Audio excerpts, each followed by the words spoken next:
வடிவேலு ஐயா அவர்கள் வட்டாட்சியராக இருந்து பல்வேறு அறப்பணிகளை அரசுடன் இணைந்து செய்து கொண்டு இருந்த ஐயா அவர்கள் சோதிடத்திலே மிக தீவிர ஈடுபாட்டுடன் பழைய சோதிட முறைகளை தெள்ள தெளிவாக ஆய்ந்து சொல்லக்கூடிய திறமை பெற்றவர். விதி கதி மதி என்று ஒரு அருமையான தலைப்பிலே 2 கட்டுரைகளை மணிமணியாக எழுதியிருக்கிறார்கள். அவருக்கு கைதட்டலை கொடுத்து அவரை இந்த அவை இப்பொழுது பேச அழைக்கிறது. ஐயா வாருங்கள்.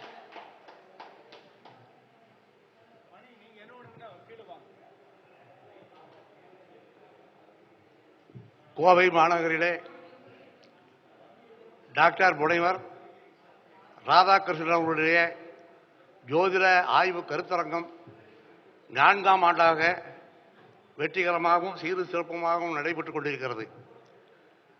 இந்த கருத்தரங்க ஆண்டு விழாவினை சிறப்பாக நடத்தி கொண்டிருக்கின்ற முனைவர் ராதாகிருஷ்ணன் ஐயா அவர்களுக்கு என்னுடைய நெஞ்சார்ந்த வணக்கத்தையும் பணிவான வாழ்த்துக்களையும் தெரிவித்துக் கொள்கிறேன். மேலும் இந்த கருத்தரங்க கூடத்திலே சிறப்பித்து கலந்து கொண்டிருக்கின்ற ஜோதிட அறிஞர் பெருமக்களுக்கும் குருமார்களுக்கும் ஜோதிட சகோதர சகோதரிகளுக்கும் என்னுடைய முதற்கண் வணக்கத்தை தெரிவித்துக் கொண்டு, ஜோதிட பதிவிற்கு செல்லும் முன்பு எனது தாய் தந்தரை வணங்கியும் எனக்கு ஜோதிடம் கற்றுக் கொடுத்த குருமார்களை வணங்கியும் பதிவுக்கு செல்லலாம் என்று இருக்கிறேன். இப்போ ஜோதிடம் அப்படிங்கிறது மகாசமுத்திரம் எல்லாத்துக்கும் தெரியும். அதுல கரை கண்டவங்க யாரும் இருக்க முடியாது. எண்ணற்ற விதிகள் இருக்கு, எண்ணற்ற விதி விலக்குகள் இருக்கு. இப்போ ஒரு திருமணத்துக்கு தகுதியான ஒரு பையனுக்கோ ஒரு பெண்ணுக்கோ திருமணம் பொருத்தம் அப்படின்னு பார்க்கும்போது, ஒரு பொருத்தம் பையனுக்கு பார்க்கும்போது என்ன ஆகுது அப்படின்னா, ஒரு பெண்ணோட ஜாதகத்தை ஒரு ஜோசியர்கிட்ட கொண்டு கொடுக்குறாங்க அப்படின்னா அதுல ஒரு கிரக இணைவு அப்படிங்கிறத பார்க்கறாங்க. இந்த கிரக இணைவு ஒரு பெண் ஜாதகத்தில் சூரியன் செவ்வாய் இணைவு இருந்தா அது இளமையில் விதவை ஆவாள் அப்படிங்கிற ஒரு கான்செப்ட்ல அந்த ஜாதகத்தை தொடரவே இல்லை. சூரியன் செவ்வாய் சேர்க்க ஒரு பெண் ஜாதகத்தில் இருந்தா அந்த ஜாதகத்தை எடுக்க வேண்டாம், வேற ஜாதகம் கொடுங்க அப்படிங்கிறாங்க. இந்த சூரியன் செவ்வாய் சேர்க்க ஒரு ஜாதகத்தில் இருந்தா நம்ம வீட்டில் இருக்கிற ஒரு பொண்ணுக்கு அது மாதிரி தான் என்ன பண்ணுவோம், அதுக்கு என்ன மாற்றுன்னு பார்ப்போம். ஒரு வரனுக்கு பார்க்கும்போது ஒரு ஜோதிடத்தில் சூரியன் செவ்வாய் சேர்க்க ஒரு ஜாதகத்தில் இருந்தது அப்படின்னா அந்த சேர்க்கை பலமா இருக்குதா, இல்ல அந்த சேர்க்கையினால பாதிப்பு எதுவும் இருக்குதா இல்லையா, இல்ல அந்த பாதிப்புக்கு என்ன பரிகாரம் அப்படிங்கிறத விளக்கமா ஆராய்ச்சி பண்றதே கிடையாது. பொத்தாம் பொதுவா சூரியன் செவ்வாய் சேர்க்க பெண் ஜாதகத்தில் இருந்தால் அது ஆகாது. அந்த ஜாதகத்துக்கு அந்த சேர்க்கைக்கு ஒரு பெண்களுக்கு ஒரு ஜாதக காலத்தில் ஒரு பாடல் சொல்லிக்கிறான். என்ன பாடல் அப்படின்னா, இடு செவ்வாய் கதிர்கூடி எங்கு நின்றாலும் இவள் வாலிபன் தன்னில் அமங்கலையாவாள் அப்படிங்கிற பாடல் தான் அந்த சூரியன் செவ்வாய் சேர்க்கைக்கு பெண்களுக்கு கொடுத்த பாடம். இந்த சூரியன் செவ்வாய் சேர்க்கை அந்த பெண் ஜாதகத்தில் இருந்தா அது இளமையிலே கணவருக்கு ஒரு உயிர்கண்டத்தை கொடுக்கிறது, ஒரு ஆபத்தை கொடுக்கிறது. அந்த வகையிலே அந்த சூரியன் செவ்வாய் சேர்க்கை ஒரு பெண் ஜாதகத்தில் இருந்தால் அது நிராகரிக்கப்படுகிறது. ஆனா அது எப்படி நிராகரிக்கப்படுகிறது, அது என்ன இருக்குது அப்படிங்கிறது தீர்க்கமா பார்க்கணும். ஒரு கட்டத்தில் சூரியன் செவ்வாய் இருந்தது அப்படின்னா அது சேர்க்கையா இருந்ததுன்னா அதுல பாதிப்பு இருக்கா, பாதிப்பு இல்லையாங்கிறது இப்போ விளக்கமா உங்களுக்கு போர்டில் போட்டு தெளிவா சொல்றேன். அதை பத்தி பார்த்துங்க, பார்க்கலாம்.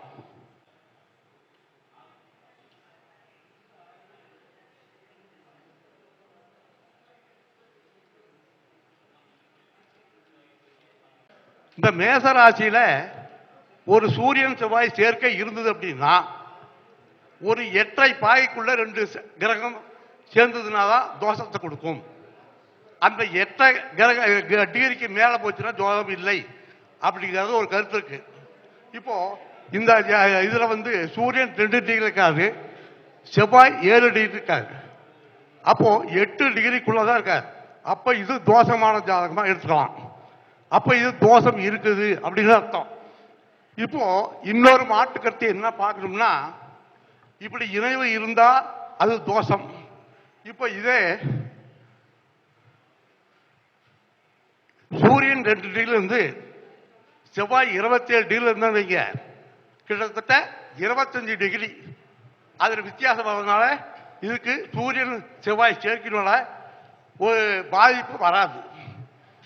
பாதிப்பு இருக்குதா இல்லையான்னு பார்க்கணும். டிகிரி வச்சு பார்க்காம ஒரு ஜாதகத்துக்கு தோஷம் இருக்குன்னு சொன்னோம்னா, தோஷம் இருக்குதுன்னு சொல்லி அந்த ஜாதகத்தை நிராகரிக்க கூடாது.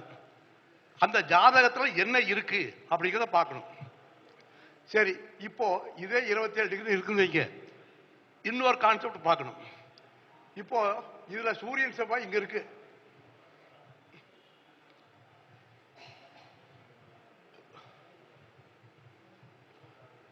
இதுல இதே கான்செப்ட் இந்த ராசியில கடக ராசியில் இருக்குன்னு வைங்க. இப்போ இதுல தோஷம் இருக்குன்னு அர்த்தம். இப்போ இதுக்கு வீடு கொடுத்த கிரகம் சந்திரன், கடக ராசிக்கு அதிபதி. இந்த சந்திரன் ஒன்னு செவ்வாயினுடைய ஆட்சி வீட்டிலேயோ அல்லது சூரியனுடைய ஆட்சி வீட்டிலேயோ இருந்தது அப்படின்னு சொன்னோம்னா, அந்த பரிகாரம் பரிவர்த்தனை யோகம் அங்க இருக்கு. அப்போ அந்த சூரியன் செவ்வாய்க்கு இடையில சந்திரன் போவதனால அந்த பாதிப்பு இல்லை. இதையும் நம்ம கருத்துல வச்சுக்கணும். ஓகேவா?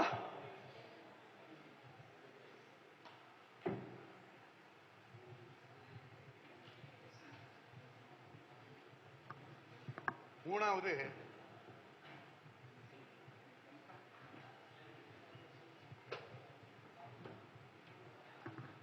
இதே அமைப்பு வச்சுக்கிட்டோம்னா கூட, இப்போ சூரியன் 3 டிகிரி செவ்வாய் 10 டிகிரி இருக்குன்னு வச்சுங்க.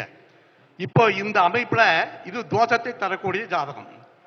பிருகுநந்தி நாடியில என்ன சொல்றாங்க அப்படின்னா, இந்த தோஷ கிரகம் எந்த ராசியில் இருக்குது அப்படிங்கிறத பார்க்கணும். இது நமக்கு நெருப்பு ராசியில் இருக்கு. அப்போ நெருப்பு ராசியில் இருக்கிற கிரகம் அதே 1, 5, 9 நெருப்பு ராசியில எந்த கிரகம் இருக்குன்னு பார்க்கணும். இப்போ சப்போஸ் இது ஒரு 5 டிகிரி,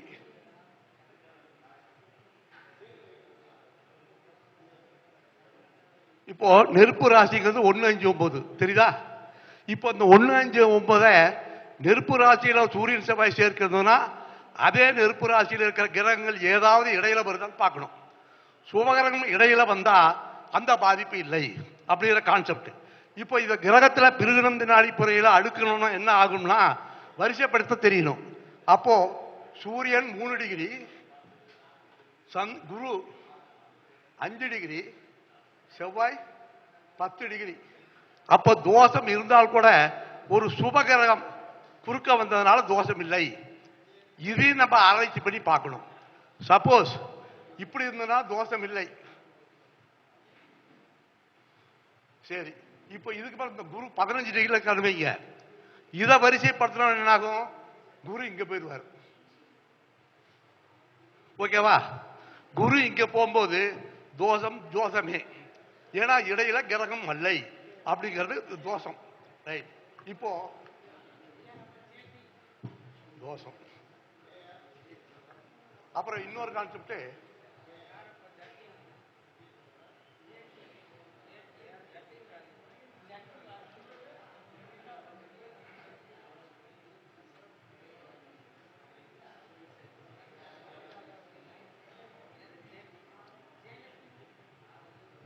இப்போ இந்த கான்செப்ட் பாருங்க. இப்போ சூரியன் ரிஷபத்தில் இருக்காரு, செவ்வாய் அதுக்கு முன்னாடி கட்டத்திலையும் அதுக்கு பின்னாடி கட்டத்தில் இருக்காரு. அப்போ இந்த சூரியன் செவ்வாய் சேர்க்கை இல்லைன்னு நம்ம எடுத்துக்க முடியாது. அப்ப அது கிரக வயசில பார்த்தோம் அப்படின்னம்னா, இது 28 டிகிரில இருக்குது. ஓகேவா? இது 4 டிகிரில இருக்குது. அப்போ இதுல எத்தனை டிகிரி மீதி? 28, 20, 30. இதனால 7 டிகிரி வித்தியாசம் இருக்கு. அப்ப இதை கணக்க பார்க்கணும். இதை பார்க்காம விட்டீங்கன்னா இதுவும் தோஷம். இதுக்கு இன்னொரு கான்செப்ட் இருக்கு. இந்த 28 டிகிரி வந்துன்னா பாவக மாற்றத்துல இங்க போயிடும். இந்த 4 டிகிரி இங்க வந்துன்னா பாவக மாற்றம் இங்க வரும். அப்போ எனிகவ் சூரியன் செவ்வாய் காம்பினேஷன் இருக்குதுன்னு அர்த்தம். அப்ப இது தோஷமுள்ள ஜாதகம் அப்படின்னு இருக்கு. ஓகே.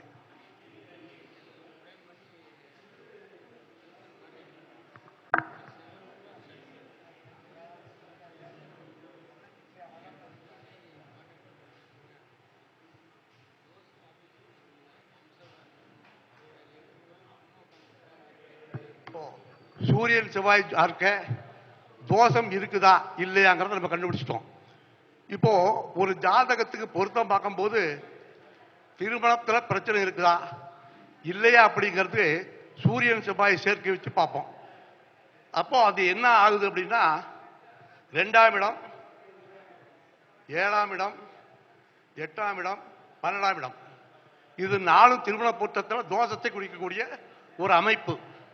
இது குடும்ப தோஷம், இது கலத்தர தோஷம், இது மாங்கல்யம், ஆணுக்கு ஆயில்யம், இது பஞ்சனை சுகத்தை கொடுக்கக்கூடியது. இந்த திருமண பொருத்தத்தில் இந்த 2, 7, 8, 12 கவனமா இருக்கணும். இந்த 2, 7, 8, 12 சூரியன் செவ்வாய் சேர்க்கை இருந்து அது 8 டிகிரிக்குள்ள இருந்தா கடுமையான தோஷத்தை கொடுக்கும். அந்த ஜாதகத்தை சேர்க்கும் போது என்ன ஆகுதுன்னா திருமண பொருத்தத்தில் ஒரு பிரிவு, ஒரு கஷ்டம், தாம்பத்தியத்தில் ஒரு பிரச்சனை, இந்த பிரச்சனைலாம் கொடுத்து ஒரு கணவன் மனைக்குள்ள ஒரு இடைவெளியை கொடுக்கும் அப்படிங்கிறது. இது இந்த கான்செப்ட்ல கண்டிப்பா பார்க்கணும்.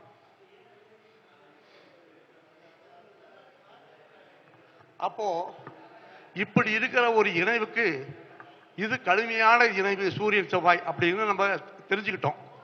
இப்போ இதுக்கு என்ன நிவர்த்தி அப்படின்னு பார்க்கணும். என்ன நிவர்த்தின்னு பார்த்தோம்னா இந்த சூரியன் செவ்வாய்க்குள்ள ஒரு சுபகிரகம் சேர்ந்ததுன்னா நிவர்த்தி தோஷம். அதே மாதிரி சூரியன் செவ்வாயில அந்த வீடு கொடுத்த கிரகம் அதுக்குள்ள ஆட்சி வீட்டில் இருந்தா தோஷம் இல்லை. அதே போல இந்த 2, 7, 8, 12 அப்படி இல்லாம இருந்து ஒரு பிரச்சனை கொடுக்குது அப்படின்னா அதுக்கு ஆணுக்குண்டான ஒரு ஜாதகத்தை ஏதோ சேர்த்து தெரியுமா? செவ்வாய் சனி.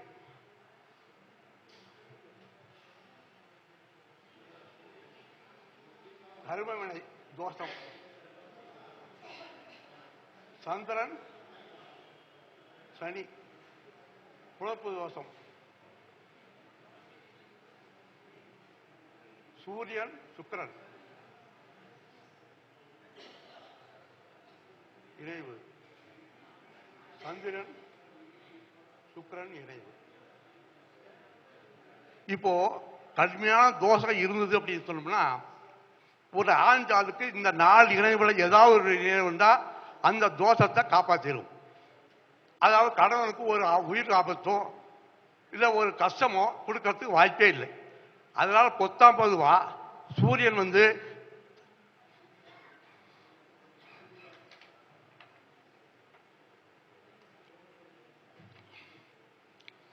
சூரியன் செவ்வாய் சேர்க்க ஒரு ஜாதகம் இருக்குன்னு சொல்லி 19 நிராகரிக்க கூடாது. இந்த அமைப்பெல்லாம் உன்னிப்பா கண்டிப்பா பார்த்தாகணும் அப்படிங்கிறது ஒரு கான்செப்ட்.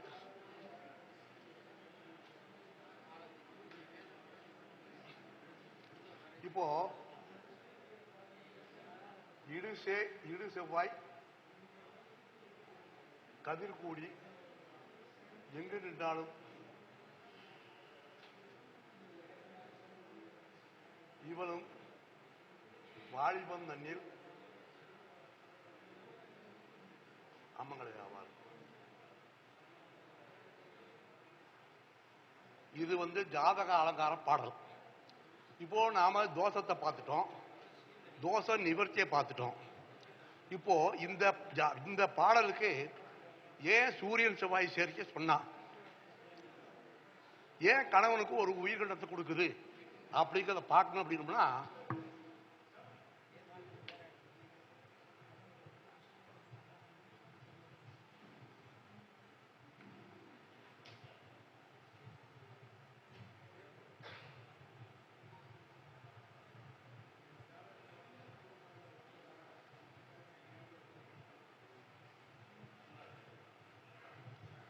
சார் இந்த கான்செப்ட் புரியுதுங்களா?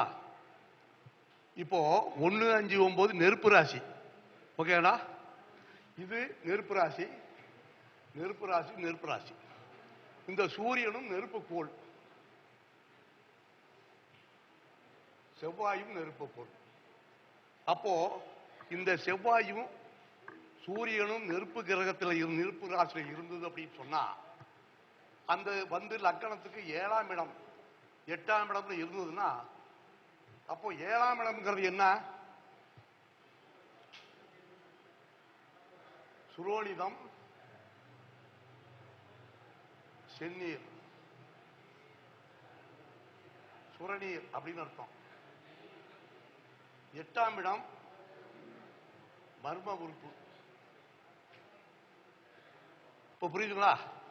7ஆம் இடம் அப்படிங்கிறது சுரோனிதம், செந்நீர், சுரநீர் அப்படிங்கிற ஸ்தானம். 8ஆம் இடங்கிறது மர்ம உறுப்பு. இப்போ இந்த 2 கிரகமும் நெருப்பு ராசியில 7ஆம் இடத்துலயோ 8ஆம் இடத்துலயோ இருந்தது அப்படின்னா அந்த சுரநீரானது பெண்ணுக்கு அதிகமான கொதி நிலையில இருக்கும். இதுவும் நெருப்பு கிரகம், அது ராசி நெருப்பு. அதுல ஒரு தாம்பத்தியில 2 பேரும் ஈடுபடும் போது அந்த பெண்ணுக்கு வரக்கூடிய சுரநீரம் பயங்கர கொதி நிலையில இருக்கும். அப்போ இதுக்கு ஈக்குவலான ஜாதகத்தை ஆணுக்கு கொடுத்தாதான் அந்த தாம்பத்தியம் சிறப்பாக இருக்கும். இல்லை அப்படிங்கும் போது என்ன ஆகுது அப்படின்னா, இந்த ஆணுக்கு பெண்ணுக்கு தாம்பத்தியம் நடக்கும்போது இந்த கொதிநிலைக்கிற சுரநீரம் என்ன பண்ணும், வேகமா தாம்பத்தியம் பண்ணும் போது அந்த கொதிநிலைக்கு ஆண் உறுப்புகள்ல உள்ள போய் ஆண் உறுப்புல இருந்து விந்துவை கீழே விடாம அதை அப்படியே சுருட்டிக்கிட்டு மேல போய் விட்டுரும். அப்படி ஒரு நிலை அந்த கணவனுக்கு கொடுத்துரும். அப்போ உருட்டி கொண்டு மேல கொண்டு விடும்போது என்ன ஆகுது அப்படின்னா, சில சமயத்துல கணவருக்கு ஒரு மயக்கம், அந்த மர்ம உறுப்புல ஒரு பிரச்சனை, அதை கொடுத்துருது. இது தொடர்ந்து இந்த கான்செப்டை பார்க்காம அதுக்கு ஈக்குவலான ஜாதகத்தை சேர்த்தா முட்டீங்கன்னா அடிக்கடி தாம்பத்தியம் நடக்கும் போது இந்த பிரச்சனை இருந்துகிட்டே இருக்கும். அப்படின்னா ஆணுக்கு உயிர்கண்ட கண்டிப்பா இருக்கும். இந்த கான்செப்டை பார்க்காம நாம ஜாதகத்தை பொருத்தக்கூடாது. எக்காரணத்தை கொண்டும் ஒரு பெண் ஜாதகத்துல 7லயோ 8லயோ இந்த மாதிரி அமைப்பு நெருப்பு ராசியில இருந்தது அப்படின்னா அதை கண்டிப்பா அதுக்கு உண்டான மாற்று என்ன இருக்குதோ அதுக்கு உண்டான அந்த கான்செப்ட் உள்ள சொன்ன பாருங்க, அந்த கிரக அமைப்பு இருந்தாதான் சேர்த்தணும். இல்லைன்னா ஈக்குவலான இந்த அமைப்பு இருந்தா சேர்த்தலாம். இல்லைன்னா சூரியன் செவ்வாய் நீர் ராசியில இருந்தா சேர்த்தலாம். அப்படி இருந்தா கணவருக்கு ஒரு பாதிப்பு வராது. அதுக்கு தான் இதை சொன்னான், இடுகதை செய்குடி எங்க நின்றாலும் வாலிபந்தில் அவங்களே அப்படின்னு சொன்னான். அதனால நம்ம ஜாதகத்துல ஒரு பொருத்தம் பார்க்கும் போது 19 ஒரு பெண் ஜாதகத்தை நிராகரிக்க கூடாது. அது மாதிரி ஏகப்பட்ட நிராகரிச்சு ஏகப்பட்ட பெண்கள் திருமணம் ஆகாம இருக்காங்க. நம்ம வீட்டுல ஒரு ஜாதகம் அப்படி இருந்தா என்ன பண்ணுவோம்? அதனால அதுக்கு டிகிரி வயசு பார்த்து அதுல குறுக்க ஒரு சுபகிரகம் பார்க்குதா, இல்ல சுபகிரகம் சேருதா, இல்ல வீடு கொடுத்தவே பரிவர்த்தனை இருக்காங்களா, இந்த அமைப்பெல்லாம் பார்த்துட்டு அதுல தோஷம் இருந்தா நான் வேற எந்த தோஷம் அதுக்கு சரியான தோஷம் சொல்லணும், அந்த தோஷத்தை இணைக்கணும். அப்புறம் இன்னொரு கான்செப்ட் என்னன்னா, இது 2 மருத்துவ கிரகம். மருத்துவ கிரகம்னா மருத்துவ கான்செப்ட் ஏதோ ஒருத்தர் மருத்துவத்துல இருக்கிறவங்களுக்கு இந்த பெண்ணை இணைச்சா அந்த தோஷம் வேலை செய்யாது. சூரியன் அப்படிங்கிறது ஒரு மோசமான இறைவு பெண்ஜாத்திரம் இல்லை. சூரியன் அப்படிங்கிற தலைமை பண்பு, தைரியம், ஒரு வீட்டு நிர்வாக திறமை எல்லாமே அந்த பெண்ணுக்கு இருக்கும். அதே மாதிரி செவ்வாய் அப்படின்னு இருக்கும்போது அது சகோதரக்காரகன், சகோதரத்துவ ஒரு பிரியமா இருப்பாங்க, வீரியம் நல்லா இருக்கும், எதையும் டேஸ்ட் பண்ணுவாங்க. அப்படிங்கிற கான்செப்ட் தான் இந்த சூரியன் செவ்வாய் சேர்க்கை.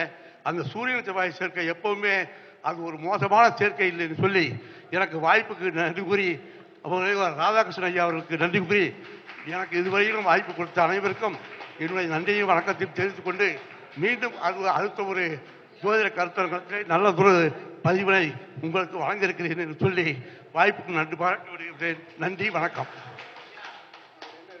அவைக்கு என் வணக்கம். ஓய்வு பெற்ற தாசில்தார் வடிவேல் ஐயா அவர்கள் ஒரு வீடியோவில் பேசியுள்ளார். ஒரு ஜாதகத்தை ஒருவர் கொண்டு வந்திருக்கும் பொழுது அந்த ஜாதகர் உயிருடன் இருப்பாரா இல்லையா என்பதை தெளிவுற சொல்லி இருந்தார். அந்த ஒரு கருத்தை அனைவருக்கும் சொன்னார் என்றால் நாம் மிகவும் பயன்படுவோம் என்பதை மிகவும் பணிவுடன் கேட்டுக்கொள்கிறேன். நன்றி. ஐயா, ஒரு ஜாதகம் பார்க்க வரும்போது உயிரோட இருக்காரா இல்லையான்னு ஏற்கனவே ஒரு வீடியோவில் சொல்லியிருக்கீங்க. அந்த விதியை மறுபடியும் சொல்றது கேட்குறாங்க. அதாவது ஒரு ஜாதகம் உங்க கைக்கு வருது அப்படின்னா அந்த உயிருள்ள ஜாதகமா உயிரற்ற ஜாதகமா அப்படிங்கறத கண்டுபிடிக்கணும். அதுக்கு எவ்வளவோ விஷயம் சொல்றாங்க. ஆனா என்னுடைய ஆய்வுல ஒரு ஜாதகம் உயிருள்ள ஜாதகமா உயிரற்ற ஜாதகமா கண்டுபிடிக்கிறதுக்கு ஒரே விதி, எல்லாத்துக்கும் ஈஸியான விதி. அதாவது அவங்கவுங்க ஜாதகத்தை போட்டுங்க, அவங்களுடைய லக்னாதிபதி எங்க இருக்காருன்னு பாருங்க. லக்னாதிபதி நின்ற வீட்டுக்கு அதிபதி 1 அப்படின்னு போட்டுங்க. லக்னாதிபதி வீட்டுக்கு, இப்ப செவ்வாய் லக்னம்னு வச்சுக்கோங்க. லக்னாதிபதி செவ்வாய் வந்து இதுல இருக்கார், கண்ணீர் இருக்காருன்னா அது வந்து புதன் வீடு. அப்ப புதன் 1 அப்படின்னு போட்டுங்க. அந்த புதன்ல இருந்து 5வது வீடு என்ன வரும்? சனி வருமா? அப்போ 5 சனின்னு போட்டுங்க. அப்போ 9ஆம் அதிபதி என்ன வரும்? அந்த சனில இருந்து சுக்கிரன் வருமா? ஓகே, சுக்கிரன் வருமா? அப்போ 9 சுக்கிரன். அப்போ 1 என்ன சொன்னேன்? புதன். ஓகேவா? 5 சனி, 9 சுக்கிரனா? அது கரெக்டா இருக்கா? அதுல ஒண்ணும் மாற்றம் இல்லையே. இந்த புதன் சனி சுக்கிரன் இப்ப கோச்சாரத்துல அந்த செவ்வாய் லக்கணத்துக்கு ஏதாவது ஒரு கிரகம் 1, 5, 9 வந்தா அது உயிருள்ள ஜாதகம். இல்ல அது 2, 6, 10, 3, 7, 11 வந்தா அது உயிரற்ற ஜாதகம். அவங்க ஜாதகத்தை நீங்களே போட்டு பார்த்துக்குங்க. அப்படி ஒரு கிரகம் வக்ரமா இருந்ததுன்னா ஒரு கட்டம் தள்ளி போடுங்க. இதுதான் ஈஸியா கண்டுபிடிக்கிறது. ஒரு வீட்டில் ஒருத்தர் காணா போயிட்டாங்க சார், அவங்க உயிரோடு இருக்காங்களா இல்லையா, அவங்க வருவாங்களா வரமாட்டாங்களாங்கிறது ஜோதிடத்தை பார்த்துக்கலாம். உயிரோடு இருக்காங்களா இல்லையாங்கிறது பார்க்கறது இதுதான். எடுத்த உடனே லக்னாதிபதி எங்க இருக்காரு, அது எந்த அந்த ராசிக்கு அதிபதி 1, அதுல இருந்து 5ஆம் அதிபதி யாரோ அது 5, அதுல இருந்து 9ஆம் அதிபதி யாருன்னு பாருங்க, அது 9. இந்த 1, 5, 9 அந்த 3 கிரகமும் கோச்சாரத்துல ஏதாவது ஒரு 1, 5, 9 இருந்தா அது உயிருள்ள ஜாதகம். அவங்க ஜாதகத்தை போட்டு நீங்களே பார்த்துட்டு எனக்கு சொல்லுங்க பார்க்கலாம். ஓகே, நன்றி, வணக்கம். என்னுடைய பெயர் வந்து அன்னை ஆர் வடிவேலு, டிப்ளமா அஷ்டமோ ஜோதிட ஆராய்ச்சியாளர் மற்றும் ஜோதிட ஆசிரியர், வட்டாட்சியர் ஓய்வு, மோகனூர், நாமக்கல் மாவட்டம். என்னுடைய தொலைபேசி எண்கள் 99 528 26 126, மற்றொரு எண் 95 147 78 968. நன்றி, வணக்கம். போட்டு 10 எனக்கு சொல்லுங்க.